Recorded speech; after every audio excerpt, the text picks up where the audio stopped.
क्या राष्ट्रपति के अभिभाषण के बिना संसद का सत्र शुरू नहीं हो सकता? सभा को संबोधित करने की परंपरा 400 साल पुरानी है। सदन को संबोधित करने की परंपरा भारत की नहीं बल्कि अंग्रेजों की है। स्वतंत्रता के बाद 1950 से राष्ट्रपति सत्र को संबोधित करते आ रहे हैं। संसद का बजट सत्र राष्ट्रपति श्री रामनाथ कोविंद के अभिभाषण के साथ शुरू हो गया।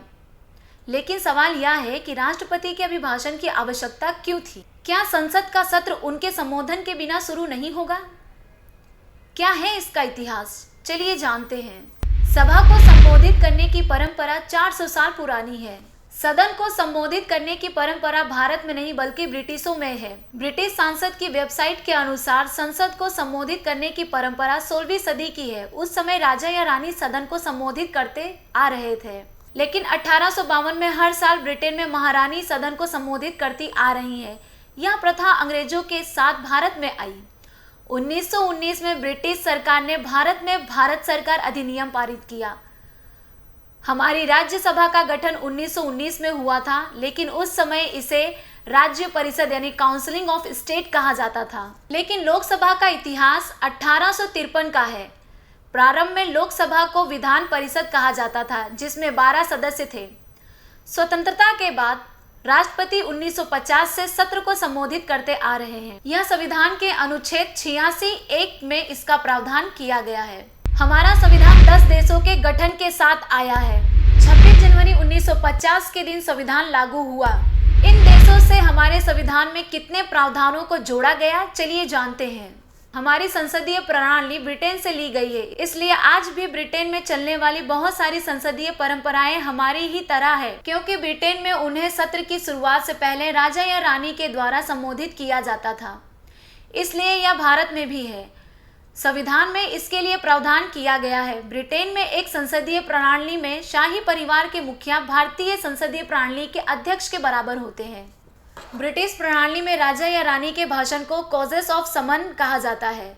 इसमें सत्र को बुलाने का कारण बताया जाता है। पहले जब राज्यों को धन की आवश्यकता होती थी तो वे सदन में इकट्ठा होकर पहले सदन में एक बैठक बुलाते थे और बैठक के कारण बताते थे। लेकिन धीरे धीरे सरकार ने भी इसे अपनी नीति, कार्यक्रम, उपलब्धियों को राजा रानी के भाषण के रूप में सरकार द्वारा तैयार करना शुरू कर दिया गया। यही प्रथा भारत में भी होती है। ब्रिटिश भारत के समय जब भारत में संवैधानिक शोध हो रहे थे, सदन में राजा या रानी के स्थान पर गवर्नर जनरल वॉइस रॉय द्वारा इसका स्थान लिया गया। तब से यह हमारे संविधान में जोड़ दिया गया। राष्ट्रपति के अभिभाषण के लिए भारतीय संविधान में क्या प्रावधान है? संसद के एक या दोनों सदनों को राष्ट्रपति के अभिभाषण के लिए संविधान में प्रावधान किया गया है। यह भारत सरकार अधिनियम 1919 में प्रस्ताव रखा गया था और 1921 में इसे पारित किया गया था। राष्ट्रपति संविधान का अनुच्छेद 86(1) राष्ट्रपति को संसद के किसी भी सदन को या दोनों सदनों को संबोधित करने का अधिकार देता है। जब भी चाहे वे किसी भी सदस्य को उसके लिए बुला सकते हैं, लेकिन अभी तक इस प्रावधान का उपयोग नहीं किया गया है।